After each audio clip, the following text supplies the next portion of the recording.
For those with type 1 diabetes, monitoring glucose levels has never been easier. A glucose monitor worn on your arm will provide blood sugar level updates directly to a cell phone app for remote monitoring.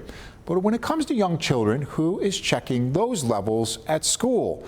Two parents in the Northtowns reached out to our senior reporter Eileen Buckley saying their children are not being monitored by school nurses like they were told that they would be. Tonight, Eileen Buckley sharing the voices of these parents who are now demanding change. It's a very, very serious matter. These parents all have something in common: children with type 1 diabetes. And that means their child's blood sugar level needs to be checked several times a day, including while in school. But you have to keep rolling with it. This child is wearing a Dexcom continuous glucose monitor device known as CGM, monitored remotely on a smartphone app. But parents from the Williamsville and Kenmore-Tonawanda school districts reached out to me because they say nurses at their children's schools are not remotely keeping track to care for their child's blood sugar levels. If her blood glucose drops below 70, this can cause seizures, it can cause passing out, it could even cause death. Williamsville School District parent Angela only provided her first name, but tells me her 9-year-old daughter is a 5th grader at Casey Middle School.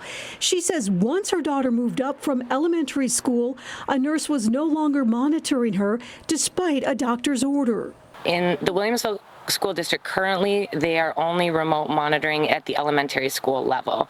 My daughter is elementary age and did skip a grade, so she's only 9. I brought her concerns directly to Williamsville Superintendent Dr. Darren Brown Hall, who is not allowed to talk about specific cases. We have different forms of monitoring depending on the age of the student and the ability of the student. So we look for students, as our policy speaks to become, self-advocates and independent as they get older. Kenmore-Tonawanda School District parents Stephanie and John tell me after 2 years of a school nurse monitoring their son, it suddenly stopped. Their 7-year-old son attends St. Amelia's School, but the private Catholic school shares a nurse with the Kenton School District. They have stated multiple times that it's a liability for them to follow our son. Basically, they've given us a liability waiver to sign. And a lot of times the communication has been foggy and non-transparent.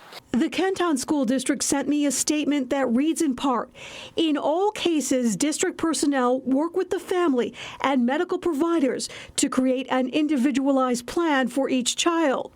But both families tell me without a school nurse helping, their kids feel discriminated against because now a teacher has to handle it. Let's not treat our type 1 diabetic children like they're a liability.